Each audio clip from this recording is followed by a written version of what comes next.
Atenção! Começa agora uma teleaula de História do Ensino Fundamental. Você vai assistir a teleaula de número 37. Bons estudos!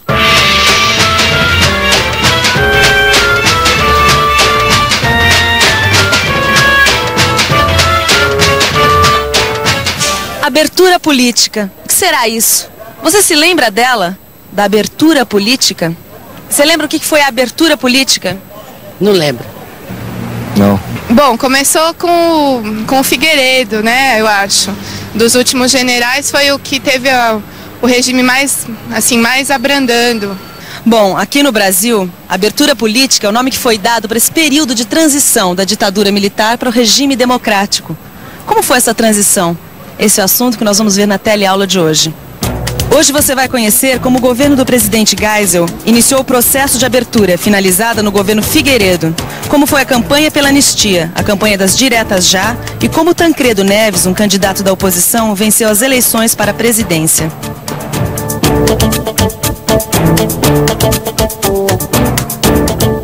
O processo de abertura política no Brasil teve seu início no governo do presidente Ernesto Geisel. Tímida, lenta e gradual, a abertura seguiu um caminho difícil, com avanços e recuos, se chocando muitas vezes com a linha dura dos militares, que procuravam ficar mais tempo no poder. A sociedade civil também começava a se organizar e passava a exigir uma maior participação política e eleitoral.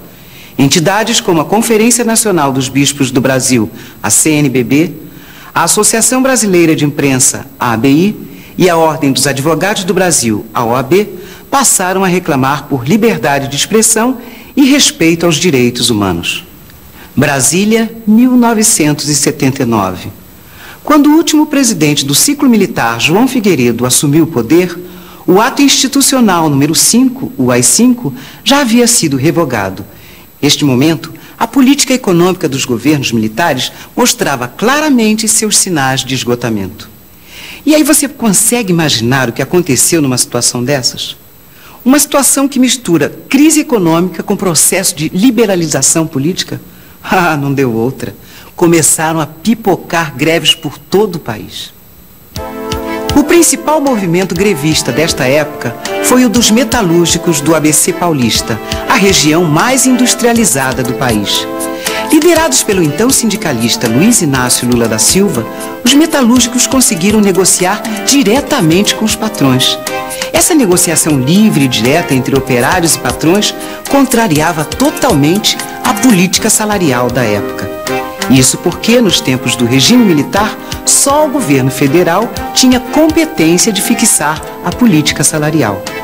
Mas os metalúrgicos do ABC conseguiram furar esta regra e, com isso, o processo de abertura política dava mais um importante salto. Anistia ampla, geral e irrestrita é a palavra de ordem de um dos movimentos mais fortes para a democratização do país. O que queria a campanha nacional pró-anistia? Eles reivindicavam o retorno aos direitos políticos, né? As pessoas que estavam exiladas, que tinham sido expulsas pelo regime, estavam pleiteando a chance de voltar para o país com os direitos garantidos. Campanha Nacional Pró-Anistia, eu acho que eu me lembro. Eles queriam anistia para os condenados por crimes políticos. A anistia foi aprovada no Congresso Nacional em 1979 e possibilitou o retorno ao país de muitos exilados, que voltaram ao cenário político integrando os novos partidos. O pluripartidarismo, ou seja, a existência legal de vários partidos políticos, voltou a acontecer no Brasil. Olha só como ficou a situação. A Arena passou a ser chamada de PDS. O MDB passou a ser chamada de PMDB. Surgiram também outros partidos políticos. O PDT, Partido Democrático Trabalhista, e também o Partido Trabalhista Brasileiro, PTB. Surgiram também o PP, o Partido Popular, e o PT, o Partido dos Trabalhadores. Com todo esse novo quadro político, o povo queria votar, tinha sede das urnas, e o governo deu mais esse passo político, restabelecendo as eleições diretas para governador. Depois de 17 anos sem eleger os governadores dos seus estados, os eleitores sentem novamente o gostinho de preencher uma cédula. Abertas as urnas, duas surpresas. Partidos de oposição vencem as eleições nos dois estados mais importantes da federação. Em São Paulo, o governador eleito é Franco Montoro, do PMDB. E no Rio de Janeiro, o vitorioso foi Leonel Brizola, do PDT. Mas isso ainda não era tudo. A sociedade civil queria mais.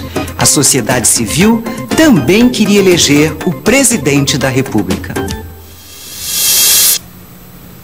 No ano seguinte às eleições para governador, em 83, iniciou-se a campanha pelas eleições diretas para presidente.